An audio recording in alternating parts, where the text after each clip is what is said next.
Ya, alhamdulillah bahwa acara ini semoga bisa menjadi jembatan antara dunia parlemen dengan dunia jurnalisme untuk bisa menyampaikan hasil-hasil yang sudah dilakukan oleh parlemen bukan hanya DPR tapi DPD sehingga kebijakan-kebijakan itu bisa disampaikan melalui keseharian rakyat sehingga rakyat paham isi dari semua kebijakan yang kita lakukan, khususnya jangan sampai kemudian ada pemahaman apa yang dilakukan betul-betul sesuai dan menjadi jembatan bahwa jangan sampai kemudian ada salah pahaman banyak sekali tentang hoax berita yang konten itu kemudian dikatakan sehingga menimbulkan selamat pada melihat parlemen yang ada melayarkan acara ini semoga canggih bukan Mbak, lagi ada kasus rame Mbak di FHUI, ada 16 mahasiswa yang di grup chat itu melecehkan perempuan dosen mahasiswi. Dari Mbak Puan sendiri gimana Mbak melihat, apakah harus disanksi tegas kah atau harus dibuka ranah pidana?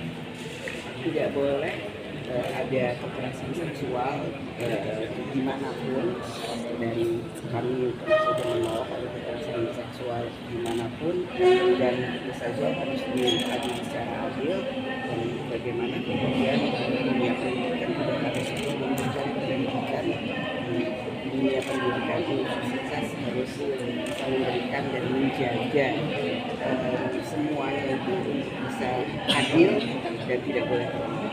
Tapi kan dari kasus ini muncul kasus-kasus yang lain yang Puan, ITB, bahkan ITB dengan konteks seksisnya itu. Nah, kalau Mbak Puan memandang untuk kasus-kasus yang viral di ranah universitas sejauh ini, dunia pendidikan, bagaimana Mbak? Harus dievaluasi, kemudian sebelumnya harus berani berbicara terkait hal ini, dan tidak boleh kekerasan seksual dimanapun. Wah, dari itu terkait legislasi untuk progres RUU Pemilu Mbak, itu seperti apa di DPR dan juga di pimpinan DPR kan ada progres seperti apa pembahasan ini? Saat ini kami masih membicarakan dengan ketua partai politik. Yang paling penting adalah bagaimana nantinya dalam proses ini pemilu bisa berjalan jujur, adil, efisien, dan tentu saja membawa manfaat yang baik bagi bangsa dan negara. Ya, Soal draft. ya. Terima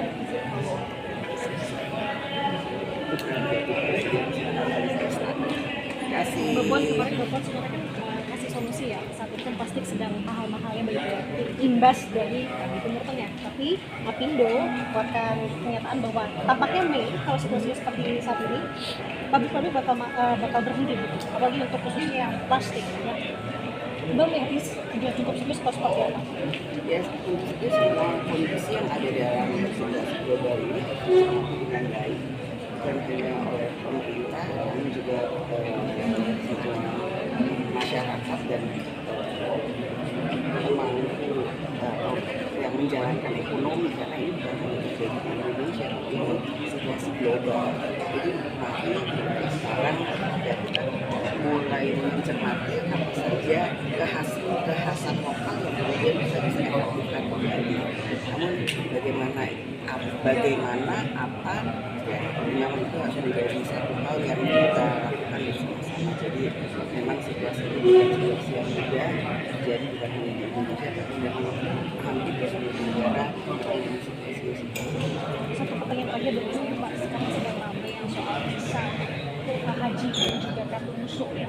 Kemarin visa tugas haji ini sempat tidak keluar atau dari Arab Saudi memang, tapi sekarang kartu musuh juga katanya tertahan di Bea Cukai. Tapi kalau Mbak melihat sejauh ini dan juga beberapa hari kurang dari sepekan Mbak untuk menyelenggarakan ibadah haji, bagaimana, apa ada pesan dari Kemenhaj? Jangan sampai apa yang menjadi keinginan dari jemaah haji itu tertunda hanya karena hal-hal teknis. DPR tentu saja siap untuk memfasilitasi dan mengevaluasi dan bekerjasama. Jangan sampai jemaah haji kemudian terlantar, tertunda dan tidak bisa dilaksanakan. Makanya we stay stakeholder yang terkait, pemerintah, tentu saja harus melakukan semua hal-hal yang harus dilakukan sebaik-baiknya sehingga tidak ada hal-hal yang merugikan calon jemaah haji. Mbak Puan,